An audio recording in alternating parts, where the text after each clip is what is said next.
$600 pension 10, 15 years ago won't buy much of anything here today. And why the millennial generation is starting to give up because they can't afford to get a good job or own a house. 8 million Venezuelans voting for this assembly, saying it's actually less than 3. It is. And people are going to start rioting in the streets. Was reported to have asked Putin for military support that would help him stay in power.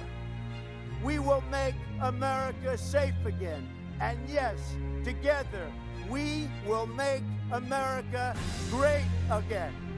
And they ignore him. And 8 more years goes by till Bernie himself finally admits to his sons, hey, I've been running a Ponzi scheme. Does its dominance mean it can use the alliance for its own ends? Since 1981, bond yields, also known as coupon rates, have just gone down and down and down. Federal Reserve note will be your biggest financial liability. RTD Live Talk. We're live. I'm excited to have a returning guest, Mr. Maneco64, all the way from the UK, directly himself. And so, as always, give it a second before we get into tonight's or today's back and forth of RTD Live Talk. And so, let me welcome a couple people into the chat, and then we can dive right into a little back and forth. Excited to find out exactly what's going on with this Brexit situation, because there's always two different sides to the story. And so we're trying to find a third side, which is right on the rim of the coin. You got the front and the back, and you got the rim. And so today we're going to come up with get the full story. So excited to have Mr. Maneco64 join us. But before we dive into that, let me welcome a couple people into the chat, and make sure we give acknowledgement of those that's taking time out of their afternoon to join us. We got Zipper Fixer, we got Mark, we got Kevin, Spirit, Tony. How you guys doing? Shane, Adam, Analog, Pad. How you guys doing, man? Definitely, if you guys want, there's a number above my head, 1-313-462-0027. Don't be afraid to call in and ask a question or join the chat directly with your voice. And so, let's keep this thing moving. Mr. Maneco64 on the screen. How are you doing this afternoon / evening for you? How you doing, Maneco? I'm doing well, thank you, Mike. Yeah. Go ahead. I'm sorry, go ahead. We're excited. So it's about 5 p.m. here. I think now we're only like ahead, 4 hours ahead of New York, and for you it's only 4 hours, and for you 5 hours. You guys moved your clocks forward. We haven't yet. Yeah, not yet. That's time. That time change situation is very interesting. But but you're in the UK, and so as I was doing a live stream the other day, I was talking about the Brexit, and people were asking questions about the Brexit. I'm like, well, I haven't really been able to cover it the way I would have liked to, but I know the man that has been covering it because he's living there, and so that happens to be Mr. Mario here. So with that being the case, just dive into that. What's going on in your country, man? Where can this go, and where does it stand now? Well, you ask even like a guy like Nigel Farage, because I listen to his program on and anyone can listen to it on YouTube. If you go onto the LBC channel, he does an hour show every day, and even he doesn't really know what's going to happen. Yeah. It's so uncertain. Basically, the UK voted on June 23rd, 2016 to leave the EU. And then a few months later, the UK signed Article 50, which is part of the EU constitution, so to speak. And that article said that by March 29th, 2019, which is in 14 days, the UK will leave the EU with a deal or without a deal. So they've been negotiating for almost 1,000 days, and they haven't come up with a deal. So yesterday was an important day in Parliament, because we need to understand that it's the government and the Prime Minister who are in charge of the negotiations and not Parliament. So a lot of times the government has to go to Parliament to get motion, on how to deal with this as well. And yesterday, though, there's several votes.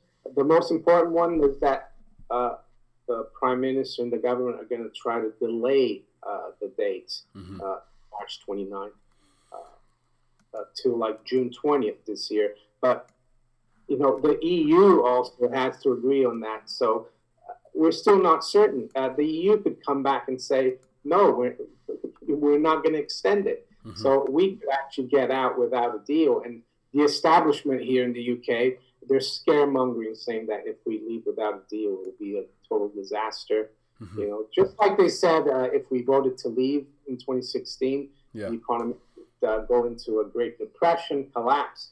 And it hasn't, even though the UK economy is not doing great either, but it hasn't fallen out of bed. Yeah. Now how's so as a result of that, the economy... There were some other votes yesterday in Parliament. Yeah. And one of them was quite important, and the government only won by 2 votes. It was to a vote to have another referendum. So that was voted down. So the people who, they call them here remoaners, because they're always moaning, the people who lost, they want to remain in the EU.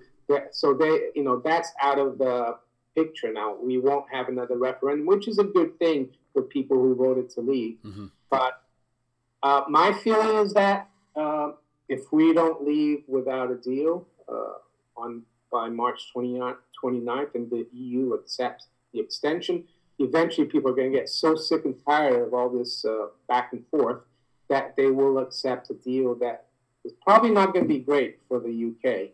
So, yeah, I mean, you might as well ask you guys in the States about it, because even here people are not sure. So yeah, wow. Now let's okay. So we got people in the chat asking questions and whatnot, but let's for those that, you know, we got one story that's being told over here, and then it's another thing to experience it there. So it sounds like it's up in the air for you even as a citizen there. So give us some of the. I'll tell you my because I'm in a special situation because, you know, my wife, my daughter, they have British passport. Mm-hmm. But when I came here in 1992, I came with my Italian passport because I have Brazilian and Italian. But the Italian passport allowed me to live here because it's a EU passport. Mm-hmm. But I don't think it would be a problem for because there's about over 3 million EU citizens living in the UK and about 2 million British citizens living in the EU. I don't think that will be a problem. We'll be able to stay, but we'll have to register here in the UK. Mm-hmm. I'll have to register to get like a permanent residency. Mm-hmm. But as of now, you know, as a EU citizen with my Italian passport, I can just live here and it doesn't matter. But I think they're going to give us, I think we'll have until the end of 2020 to register for this. So that shouldn't be a problem. Mm-hmm. So yeah, I think all the scaremongering is just because the establishment didn't really want the UK to leave the EU. Yeah. And so it's been what 3 years now? 3 years of this since his having June 2016, 2.5 years, just over 2.5 years. Mm-hmm. And yesterday the vote to delay, to extend this Article 50, which was triggered. I forgot when it was triggered. A few months after the referendum, that would make it 3 years. June 20th, 2019, and the referendum was June 23rd, 2016, so that would make it 3 years. And I saw today some people in the EU Parliament were saying that we would be happy to extend it for another 4 years, these negotiations. Mm-hmm. But I think that's totally out of the picture, because that would mean that we never leave, right? Yeah. Ooh, okay, so watch this. So as far as let's talk a little bit about some of the details of what's at stake if you guys do or don't. And so the EU is already having its issues, and so we know that Italy's having issues. So there's entire Eastern European Union itself has proven to be a failed experiment at the end of the day. And so if you guys leave, you got to work out the trade and the currency. So give us what's some of the details of working things out if you leave and if you happen to stay.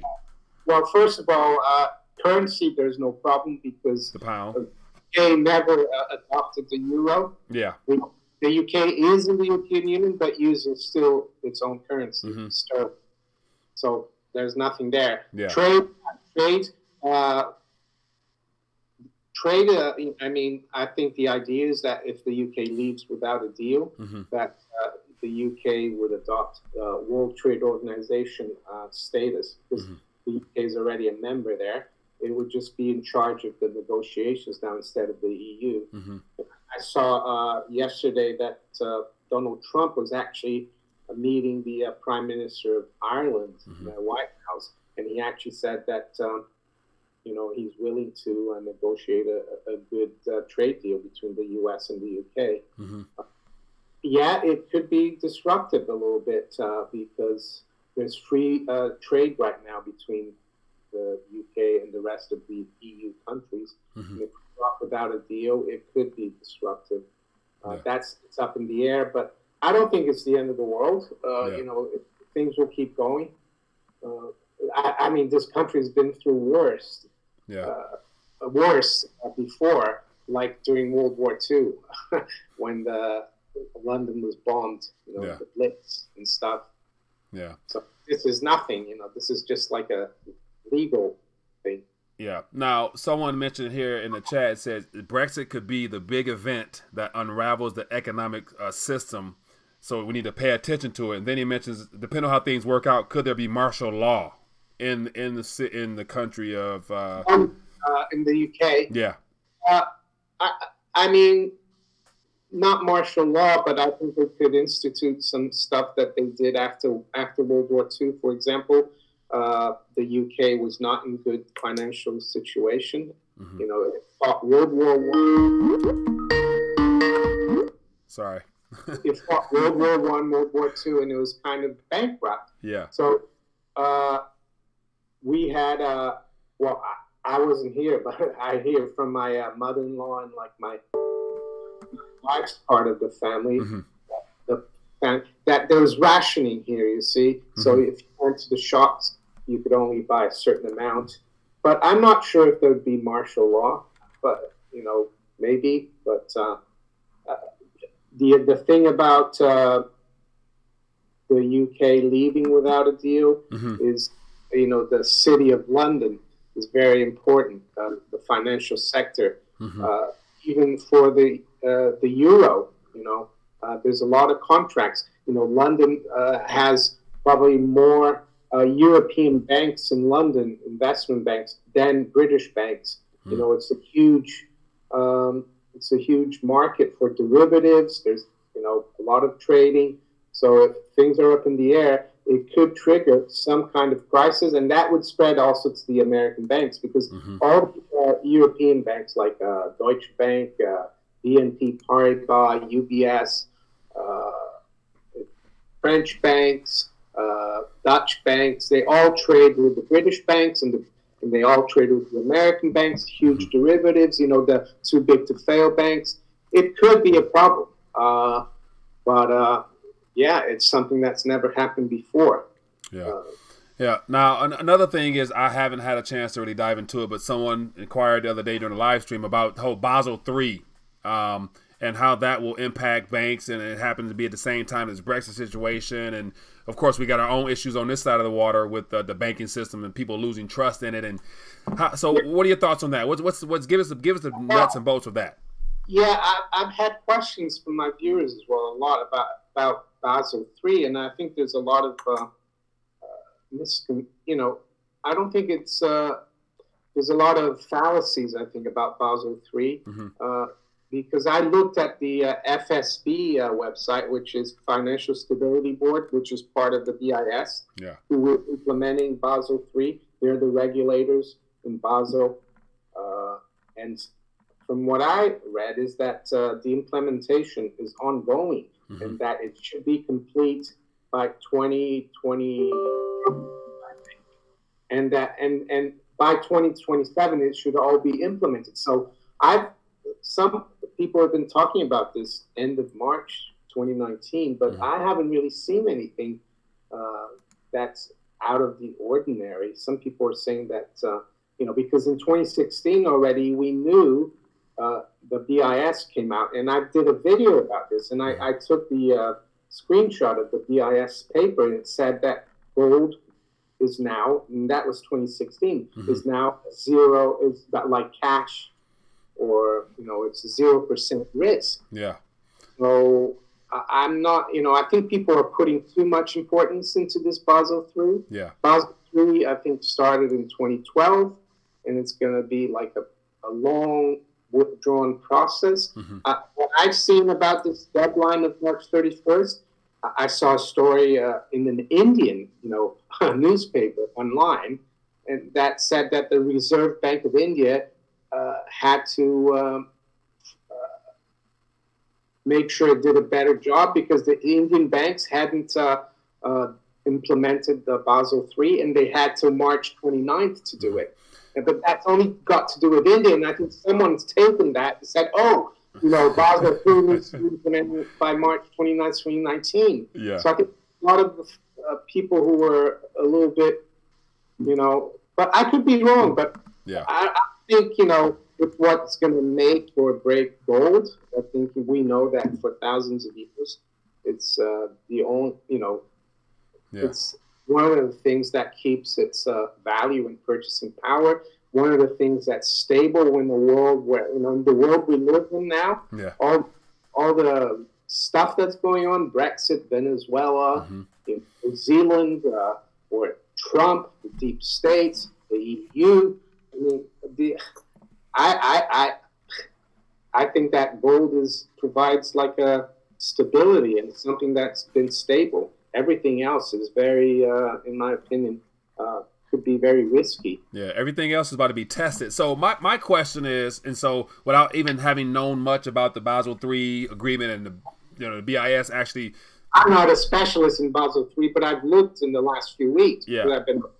And I don't see anything in their website that is giving any hints about. I think in the beginning of this year, some of the there's so many different rules and like implementation things. I think there were a few things that had to be implemented by the beginning of this year, but I'm not so sure about. And even they have made gold like a cash asset, risk free. And that's a good thing, but it still doesn't. The bullion banks still have to buy it for it to go up in value. It doesn't mean they will use that. They could use other assets. They could use treasuries or German government bonds, who are also supposed to be zero risk. Interesting. Now watch this. And so, isn't it interesting that the whole Basel III implementation of allowing gold to be considered an asset again type of thing, or however it's labeled, isn't that to monetize it again? Yeah, to monetize again. Like I personally will find that very interesting and wonder, like, why now? Like, what are they repositioning gold for? Clearly, it's money, but I would imagine that that's all part of the implementation of some new system, a new rollout of international trade or international payment method. Do you find that somewhat to be funny or suspicious? It's encouraging, because what that means as well, if private banks, we know central banks are adding a lot of gold to their balance sheets. What it means is that there could be a plan to basically, if there is a crisis in the financial markets and a lot of banks have gold, what they can do is they can revalue, the price of gold like FDR did. Then that would help pad all the balance sheets of the world. So that is encouraging. Yeah. That's done that. Now, would that happen in order to revalue the nominal price of gold in relation to all the paper and digits in existence for each currency? Would that happen? Would that have to happen on an international stage, as far as the leading gold holder doing that, or can the UK say that we're going to say that an ounce of gold, according to whatever, that's what we're going to value it at? How does that work? Do you even know about that? I think it would probably be a meeting of the major countries, and they'd sit around the table and decide. They could do it over a weekend. Yeah. Let's say the market closes today, gold's at 1,300, and then next Monday they meet over the weekend, and next Monday is at $5,000. It's at 4,500 euros, 3,500 pounds. or whatever it is in Chinese yuan. I think that's what would happen. Yeah.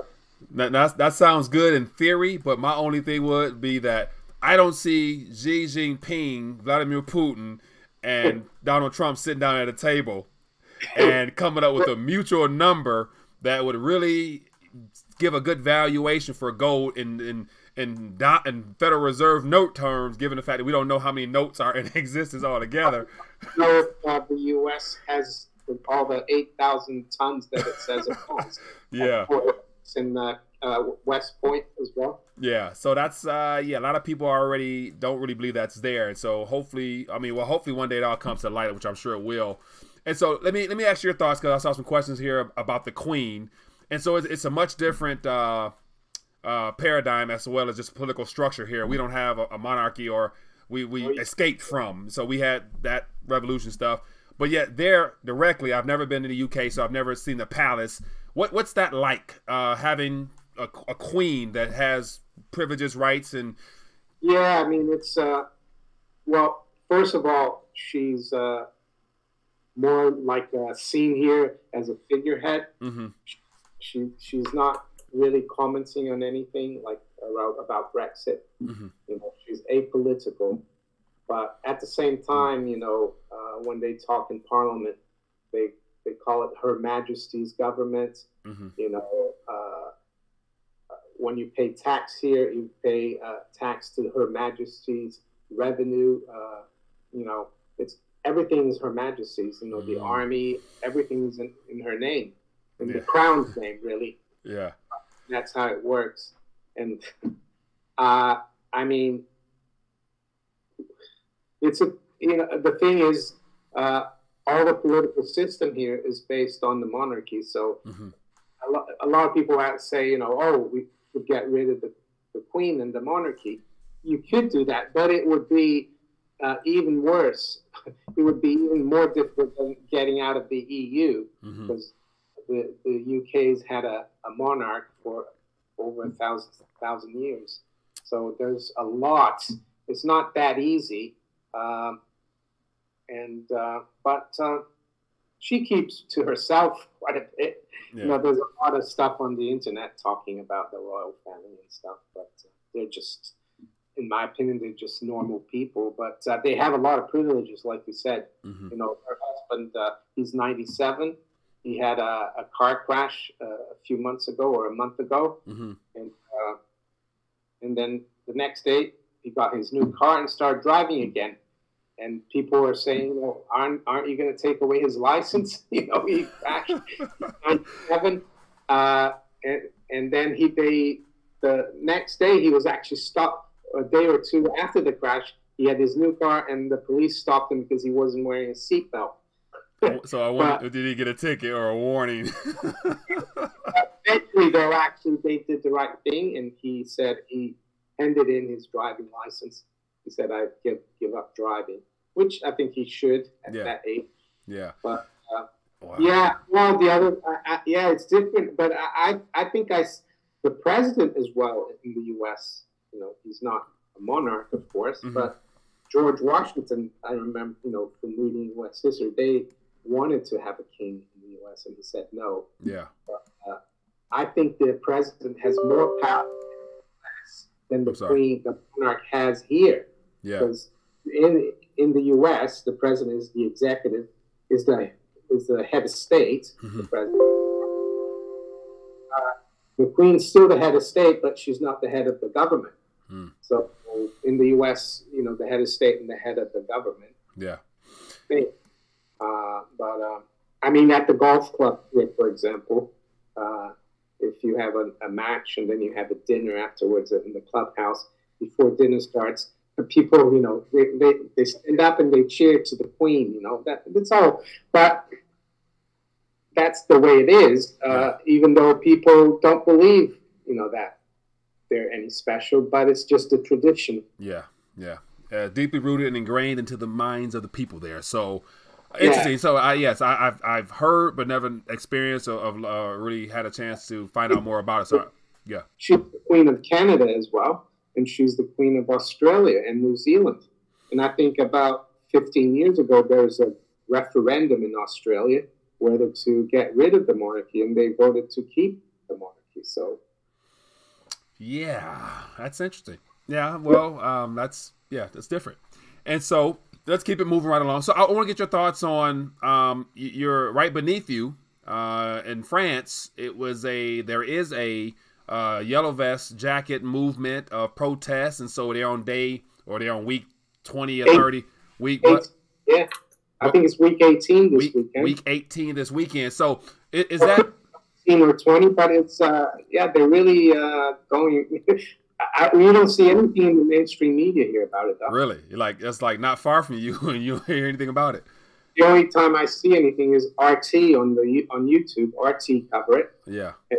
Luke Rogowski from We Are Change. I don't know if you know We Are Change. We Are Change. Yeah. He's been to Paris a few times in the last month or so. Mm-hmm. But yeah. So interesting. So it's interesting how they're in the streets, and so I'm assuming that I hear more about it on the weekend. So I guess during the week it's somewhat silent, but then on the weekend they all come out and protest. And I guess the president there hasn't decided to step down, and there's been no international cry for him to resign or impeach him because. I know it's kind of hypocrite double standards, isn't it? Yeah. Well, to step down. Yeah, no regime change there, nothing like that. Your people, apparently a few people have died as a result of the protest. People have lost their eyes, but there's no outcry about France. Yeah. What about the regime change in France? We don't hear that. That at all. And so once again, people, I have Mario, aka Maneco64, joining us. And so if you guys have questions or thoughts or anything in reference to the EU, Brexit, anywhere, feel free to call in. We should have some phone line open, number above my head. And I'll try to look at the chat and see if there's any questions that I might have missed. And so other than that, let me see if real quickly, is anything happening here that I can bring out? So nothing, the Vatican. My dad is a head. Okay, so not a question directly. So, okay, I got a question based upon something Tony just mentioned.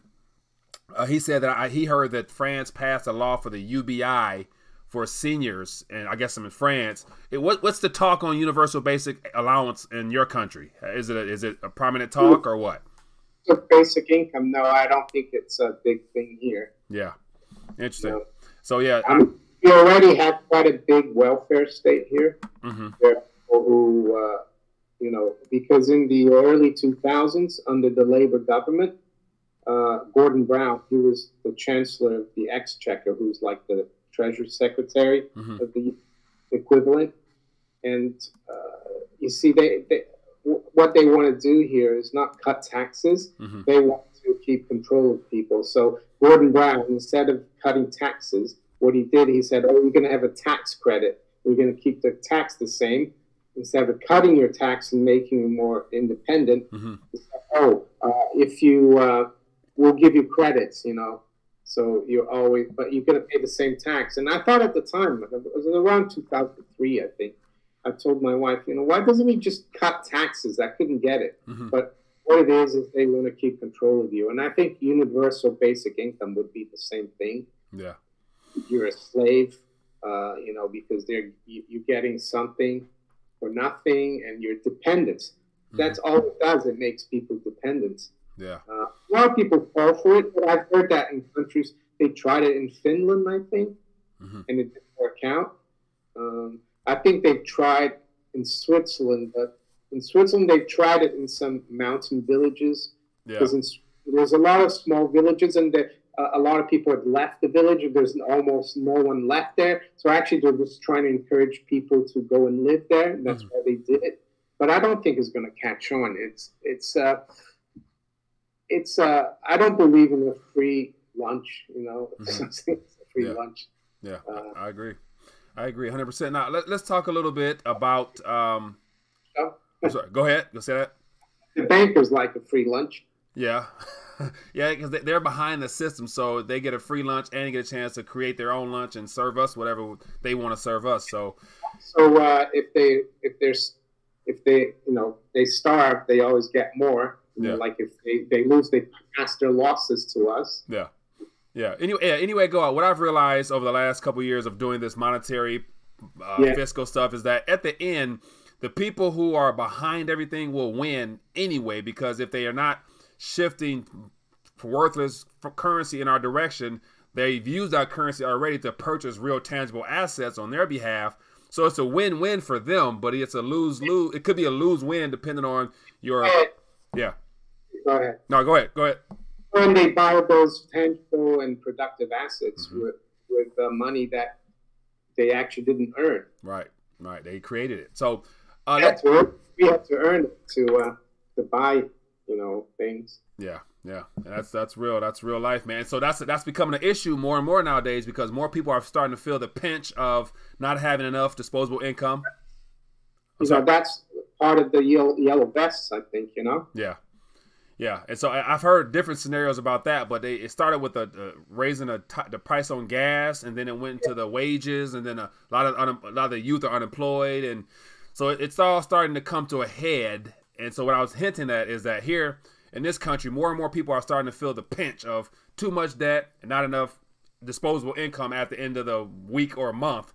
And so, in your opinion, as we approach this global slowdown, because everyone's talking about the economy slowing down, how might the recession talk officially begin? Because more political figures here are hinting at, slowdown. I've heard more economists talking about recession 2020. What are your thoughts on that? I think it's already started, the recession, because I think they asked Jay Powell the other day about it. Yeah. He said, "Oh no, the economy is doing fine." Just the fact Jerome Powell was on 60 Minutes let me know that that's the second time now. First time was Ben Bernanke because of the crisis, post-crisis. Now they got Jerome Powell trying to instill confidence that everything is fine, but there's a lot of people losing jobs and a lot of people hurting out here. So I'm not sure what metrics they're using or what data dependent they're really using these days. But go ahead. The Three Stooges, wasn't it, on 60 Minutes? Yeah. and go ahead. Well, I read something that in beginning of 2008, they asked Ben Bernanke, who was the chairman then, and he said, "Oh no, the economy is fine." In 2008, there's no recession, and look what happened. And to make it even worse, when they asked him that question, it was underway. It was happening right then and there on his watch, and he was saying that it was fine, and it hit the surface. What is it, 6 to 9 months later when they come out the official stats? So that's an example of being lied to right on the spot. Yeah, Atlanta Fed, they do a lot of economic forecasting. Atlanta Federal Reserve, and I think last week or early this week they revised annual GDP for the first quarter in the U.S. to 0.2%, which is almost zero. That's their forecast. Really? It's so okay. So I wasn't aware of that one, but I know that there always comes an adjustment months and months afterwards, which will be an indicator. Out yet? You see, we're still in the first quarter right now, March, right? So I think 2 weeks ago it was New York Fed, Goldman Sachs, and Atlanta Fed. They lowered their Q1 GDP forecast to like 0.8%, and now already the Atlanta Fed has lowered it again to 0.2%. So that number should be coming out probably towards end of April or beginning of May. The preliminary, they have the advanced, preliminary, and final. So yeah, we could be already in a recession in the U.S. Yeah. Now, isn't it two adjusted quarters of negative or was it? Growth, yeah. And so two consecutive quarters of negative annual growth. Okay. So if it comes out at, let's say, the Atlanta Fed could still revise it lower. So if they come out in 10 days' time, say we're revising it to negative 0.2. That's just a forecast.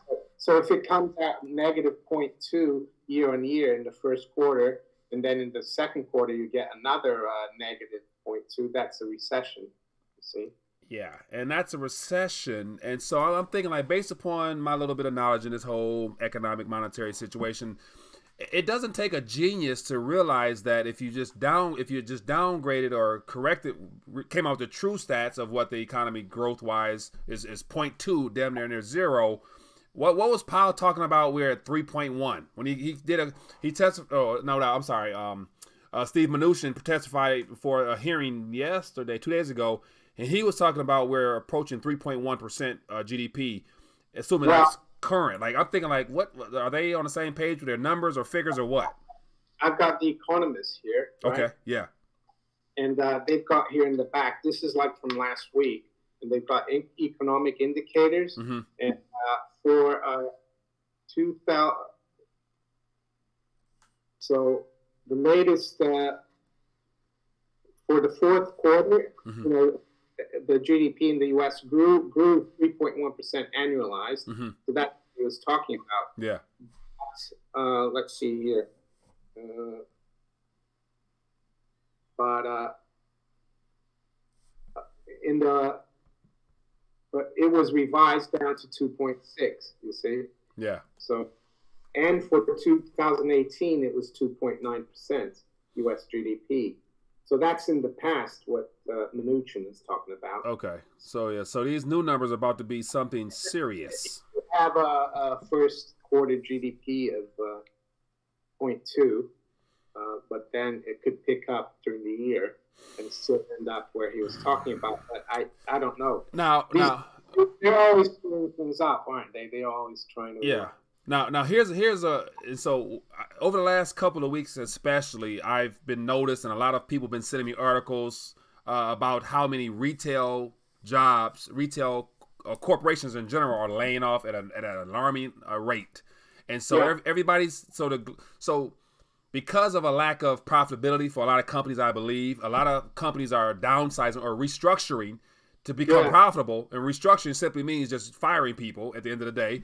So GM laying off. We got retail stores. Every major chain in this country is laying off. Some like companies that I would think that would not be impacted by, because kids are still putting money into them stores. They're laying off and closing stores, shifting online or whatever. But I'm figuring out that this summer could be a summer like no other, because if everybody's laying off, unemployment will go up. Those numbers that the most recent job numbers didn't come out to be what they were expecting them to be.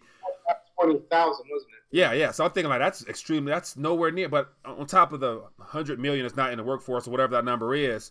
So this summer could end up being an interesting summer at a time where we already have this wall situation. We might be intervening in Venezuela pretty soon. And so it's not looking pretty to where those numbers, I don't give them much credence whatsoever, in my opinion.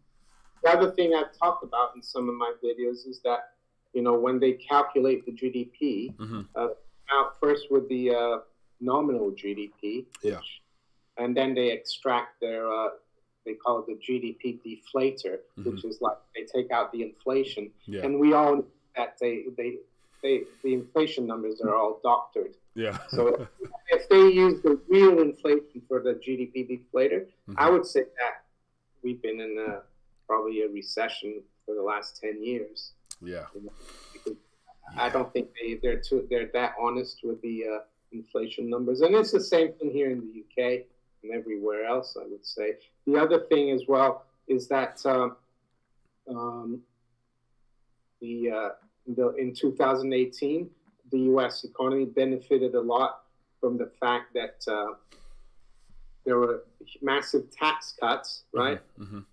And also, instead of having the government cut, because when you cut taxes, you need to cut the size of government if you want to keep the budget fairly balanced. But the U.S. did the opposite. They cut taxes massively and they increased spending massively. So that gave like a boost of heroin to the economy, so to speak. Yeah.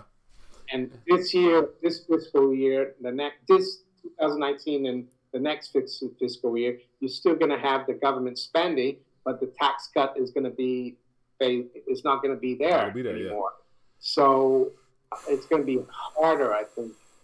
It will definitely be lower than in 2018, and maybe even see a recession. Who knows? Yeah. What are your thoughts on that proposed budget, 4.75 trillion, and some of those cuts that were suggested, as in Medicaid, Medicare? Yeah, I saw all that. I read an article on Zero Hedge, and I talked about it.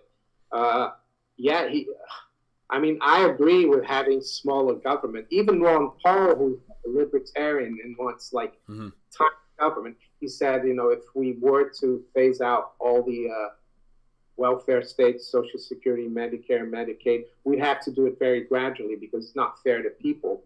But what I noticed, though, is that defense is like that. Social is like this. So, but it's still gonna. I think we're gonna have in the U.S. over like $1.1 trillion deficits for the next 3-4 years, and I don't even maybe even more. Yeah, and that's supposed to be in good times. We're like supposed. I think it was Jerome Powell or Mnuchin during an interview recently mentioned. I heard it was the first time I heard the two words in a while. Economic expansion. That's the first time I've heard those words being used. Cause I thought that narrative died down, but he used it. I'm thinking like, okay, I thought the economic expansion flatline or just was standstill. So what? So not only are we having those issues here, but let me get your thoughts on the possible intervention down in Venezuela, and why all these things seem to be occurring at the same time. Is it that we always need some type of diversion tactic, or is this all part of trying to keep this empire up and running as long as it can? What are your thoughts? Venezuela, of course, looking back, a lot of the countries in South America, and I grew up in Brazil, the majority, the general public, they haven't, there's like a lot of inequality. There's a few that are very rich and a huge majority that's very poor. And I think all that has happened in Venezuela in the last 20 years is that's been balanced a little more. But they've done that through more, controlling more of their resources, like their oil. I listened to the foreign minister of Venezuela on YouTube, Democracy Now, and he said Chevron is still in Venezuela. Foreign companies are welcome to come here, but I think they're also trying to make sure that the Venezuelan economy and the people there get rewarded a little bit for the exploitation of their resources. I'm not a socialist. I actually don't think Venezuela is that socialist, and I think what's happened is that under Obama and even Trump, they've put a lot of sanctions in Venezuela. They've cut it off, Venezuela. Yeah, which hurts. They're going, and I think, they're trying to keep, the petrodollar going. That's what it's all about. I think the reason why I think the Russians and the Chinese have invested in Venezuela is that the Americans wouldn't do it themselves. So what choice does Venezuela have, to welcome, foreign investment from those countries? And now the Americans realize, oh, man, we're losing control of Venezuela, so we need it back because, they want Venezuela to deal their oil in dollars. But now if Venezuela is going to deal with Russia and China, they could start using the yuan or the ruble or gold. That's known, I think. And I mean, it looks like I saw the other day that China said that they will help Venezuela get their energy, their grid, because I don't know what happened there. The president of Venezuela said it was an attack. It sure wasn't clearly it's not a regular power outage, because the whole city and several zones all went out, and so from having occasional outages to a complete city wipeout, I'm not sure it's going to succeed. This trying to topple the government of Venezuela, because we're almost in, going towards April now, and they thought they're going to get this done in February. So the longer Maduro holds on to power, the less chance they have.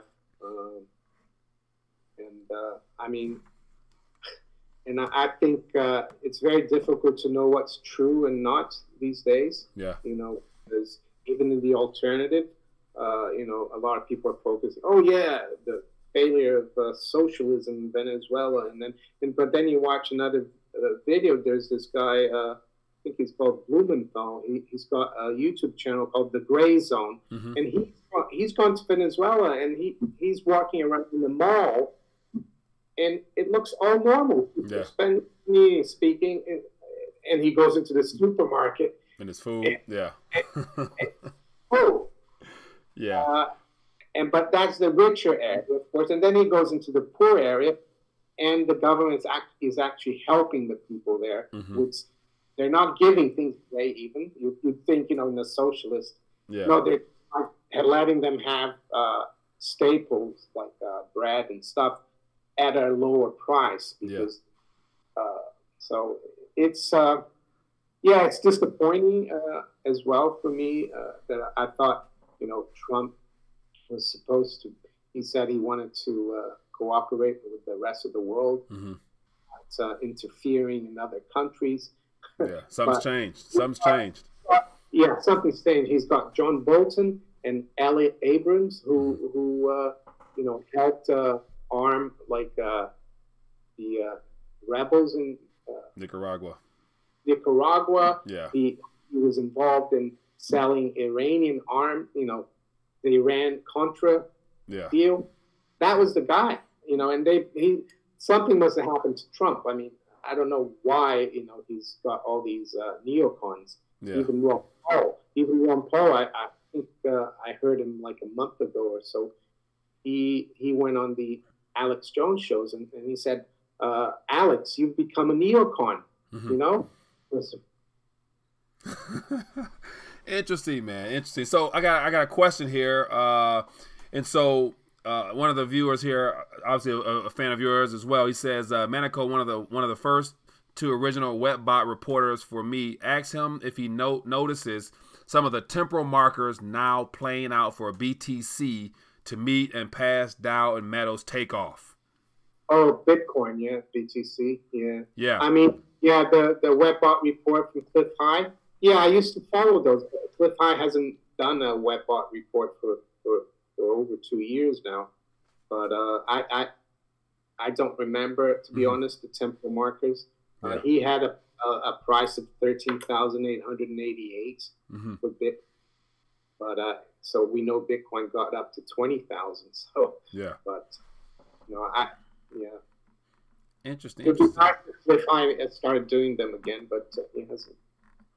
Yeah, I've heard. I mean, I've watched his channel. I heard he's dealing with some health issues or whatnot. So cryptocurrencies, though, I still am involved in the cryptocurrencies, and I think it has a future. I think just need to be patient. Yeah, I agree. And so, and one of my thought process towards the whole thing is when you're comparing it against the alternative, which is reserve currency, a reserve note rather, the dollar, or your national currency, whatever it might be, or the idea that you have other alternatives such as gold and cryptos. If fiat currencies always go to zero, therefore you probably in the long run, gold you can't lose because it is money. Cryptocurrencies, they're trying to link those things now, so it's a good speculative tool, possibly, depending on if you know what you're doing. So in the end, you'll win if you're not probably in your national currency in a worst case scenario way down the line from now. So that's what gives me a little peace of mind. As well is I think a lot of the tokens they're not going to be around. There's so many projects. And the other thing as well, you have to be really careful, how you store it as well, hard wallet. Yeah. The other thing, even when you have a hard wallet, you have to always keep, how can I say, the firmware. In touch with things as well, because they have new, they update a new version, and if you don't update the version, you can't get into it. So if you're going to be in cryptocurrencies, you need to keep an eye on everything, really. But like, I think, for example, I've followed EOS a lot because the same guy who started Steemit started EOS.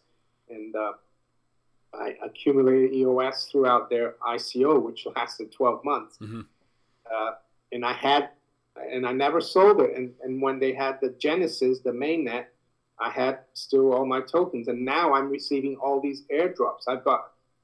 I just checked my wallet, and still have my EOS, but I have 46 tokens that I've received without having to pay for them, the airdrops. Of course, some of them are not worth much. Some of them are starting to go up. So yeah, not bad. Not bad at all. Well, hey, man, Mario, it's been great having you on, man. I appreciate you coming on such short notice, and sharing your thoughts on the whole Brexit situation. And so before we part ways, I'm gonna try to put you on the spot. Give me your thoughts on how this might play out. What should we look for? What's the best case scenario, worst case scenario for this whole Brexit situation? And will it spill outside of the UK and probably impact the rest of the planet? Yeah, I mean, best case scenario for the country here would be to leave on March 29th without a deal. It wouldn't look great, though. For the majority of people would think it would be, and I think it would be very disruptive for the markets, but we don't mind disruption, do we? If we're holding, gold and silver and cryptos, it doesn't matter really. Yeah. But I think the general public will see it as a disaster. What probably will happen is probably that the EU will allow the UK to extend the negotiations maybe to June this year. Yeah. But the thing is, they've had 2 years to negotiate and they weren't able to. So I think the best thing would be to just leave. But I think might keep dragging it on. Yeah. And it's just going to be more uncertainty. I'm not saying it's going to spill over and everything will collapse, but it could have an impact that's important to look at. Yeah. And I wanted to say I enjoyed it today as well because, you're telling me what's happening in the U.S., with all the retail and the economy. Yeah. I mean, not in the U.S., but, I read a lot about it and I know what's going on, but I'm not on the ground there as you are. Yeah. Yeah, man, it's overall, like, that's one thing, like, because I have people that send me articles, and there's more and more stores, more and more corporations, and I'm like, man, like, lay off, and that's what's happening in the main economy, but yet I'm hearing from the top that everything is fine and good, the economy is great, we're growing, I'm like, what numbers are you using? That's what... I think that is kind of a black swan, I think, for the U.S. economy, and is what's happening to Boeing as well, because... I read that 600 billion dollars in orders for Boeing might be canceled because of the problems they've been having. Yeah, say that one more time. How many orders? Well, $600 billion. 600 billion. Okay, 600 billion. Foreign countries, and I think Boeing, Boeing is very important for part of U.S. exports as well. So. Yeah, and and so what's I don't know. You guys should. There's a good YouTube channel called Richie Allen. He's an Irish guy living in the UK, but he does a program every day. Richie Allen, and he had a guy from Canada who's a specialist in aviation. And he said what's happening is that the Boeing 737, even though it was first built in 1964, and the new versions, they've got all this AI and technology that takes a lot of control out of the pilot's hands. That these crashes that they had was basically because the pilots couldn't control the plane because it's all being taken over by. And he says it's a little bit like the Tesla cars that you see all the crashes because it's so automated that some driver or the pilot lose control. Yeah. Interesting. Yeah, so the idea that the technology is becoming so smart in the form of that we don't really need it, that we don't need to actually pilot or control the vehicles is scary. Because I believe, when it comes to planes in general, because of in the cockpit, they can probably use a remote control to fly the planes anyway. It's just more so having humans there in front to give the look that it's still being controlled by man. So, and 99.9% of the time, there's no problem. But when there is a problem, you have a crash and hundreds of people die. Man. And then it hits mainstream news there. So, But hey, Mario, man, I appreciate you taking time out of your day to join us here in Rethinking the Dollar. And so leave us, for those that might just come across you for the first time, can you tell them where they can find you at and how to stay in tune with you and everything you got going on? Sure. My YouTube channel is Maneco64. Yeah, I make a video virtually every day. Sometimes, at least 6 times a week. And you can also go follow me on Twitter, DTube, and on Steemit, all Maneco64. Sounds good. Sounds good. Well, everybody, it's been great having Mario join us. And so definitely wanted to find out more of the Brexit situation. So we will keep our eyes peeled and hopefully everything works out for the best. But we know that at the end, everything is going to probably, I would say, end roughly for the world because of the debt-based monetary system that's coming to an end, would you say? Or yeah, I mean, how much longer can they keep it going? Yeah. I mean, some people say, oh, they said the same thing in the 80s under Reagan, but back then I think the debt to GDP was 35%. Now it's 106%. Yeah. So the question will be, how much more debt will people be willing to take on personally, as well as how much will people be willing to accept governments further themselves in the debt with no way of ever repaying it? So the other point I wanted to make is that I think the dollar would get into trouble when foreigners stop recycling all their dollar earnings into treasuries. And if you look at the last, the budget proposal, if I'm sitting in the Kremlin or in Beijing, and I see that, they're increasing their budgets, but it's all going into defense, should we really be financing this? I'm not going to pay for them to build up an army to come and I get you on that. So that's a point I know most people haven't considered. So but hey, man. But Mario, man, thank you for sitting down with us, Rethinking the Dollar, RTD Live Talk, rather. It's been great hanging out with you. Thanks. I enjoyed it, and have a great day. All right, you as well. Everybody, be safe. See you guys later. Enjoy your weekend. Got a couple interviews coming for you later this week. And other than that, be good. Peace.